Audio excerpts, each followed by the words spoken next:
All right, here we go again. Okay, we're rolling. Yesterday I bought some new tea, so my word, that is good. And yesterday was also the winter solstice, so from now on the dark winter days up here in the north are finally getting longer. This morning I wanted to talk about how hard it is to be present. And I really struggle with being present, even though I've meditated daily for 9 years. It doesn't seem to get any easier, even though I try to keep up with my practice.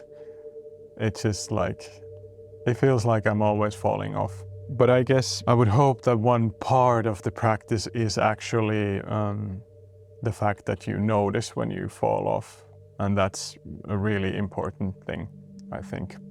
To notice when you're like not doing the thing that you're supposed to, and then just like realizing it. And sometimes that's all you can do, and sometimes that's the best you can do.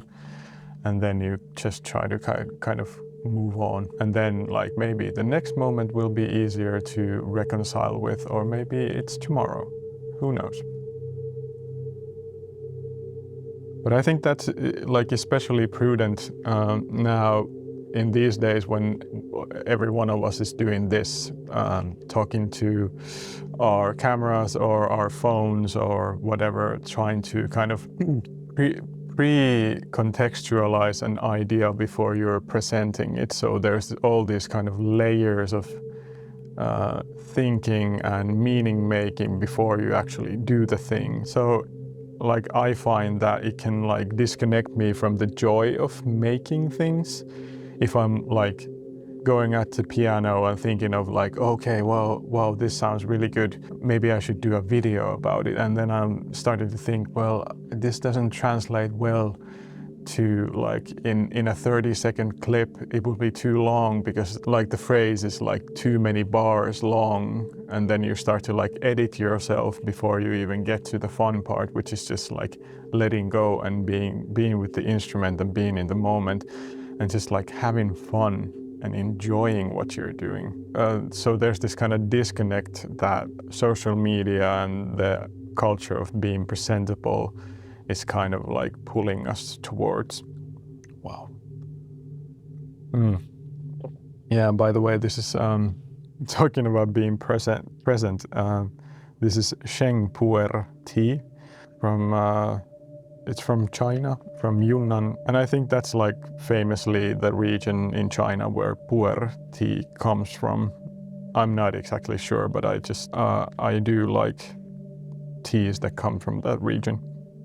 And this is from 2013, so it's a bit aged, which is really, really good. Okay, where was I? Yeah, being present. This is kind of a side note maybe, but talking about being present and how it relates to the practice of creating things. I just got turned on to this album, heavy metal, by this artist called Cameron Winter. He is a member of this rock band called Geese, which are having like a big moment right now. Cameron Winter's like solo album in particular was like really gripping. It has a lot of humor in it, and it has a lot of quirkiness, and it's just like unapologetically idiosyncratic. And I just like, I've been listening to that album for almost like a week now, like pretty much on repeat. It just fills me with such joy.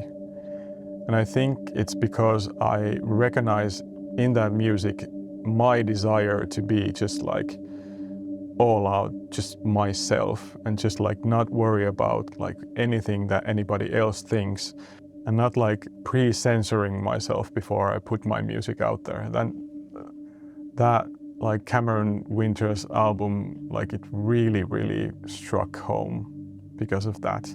Even though it at times feels like tongue-in-cheek, but there's this like overarching sincerity in the album that is just like, that makes me feel like the album isn't a joke. It's made with sincere intentions of making something great, making something beautiful, making something that will connect with people, but not thinking of like, will this connect with a lot of people?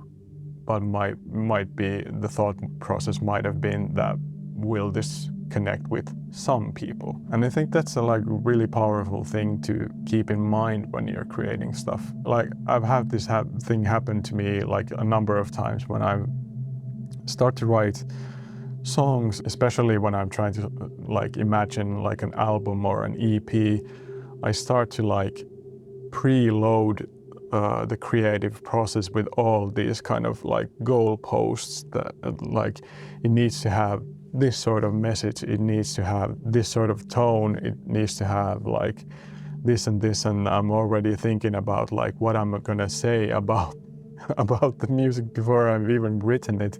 And every time that I've went down that rabbit hole of just like loading the creative process, which is like this all sort of external expectations, I've disconnected myself from the music, and I've scrapped at least like 2 albums worth of music because it didn't feel right. It felt like I'm doing sort of like a disservice to the music and disservice to myself, that I'm already like thinking that I know the answer before I've even explored the question.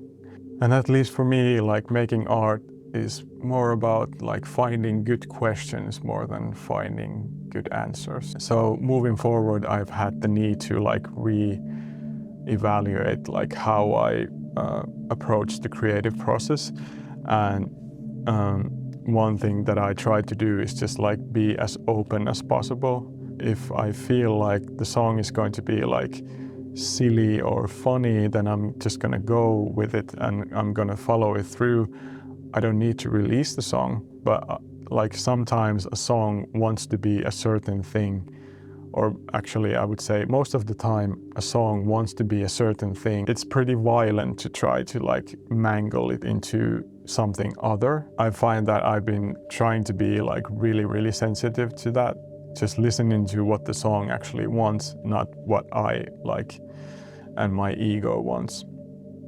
But yeah, it's hard. It's hard to let the ego rest and be like, yeah, thank you for your service, but I think I need to go with my gut instinct on this. I don't know. Maybe this is enough rambling. I'm gonna get back to work. I'm gonna try to write a song today, or at least get it into a pretty good shape so I can get rest during the Christmas holiday. And I'm going to enjoy this tea. It's been really good. Hope you have a great morning, great day, great evening, whenever this video finds you. Hope this has been helpful or enjoyable. And feel free to tag along and engage in all the algorithmically beneficial activities, such as subscribing, liking this video, and maybe just follow along. So have a great Christmas holiday and have fun creating.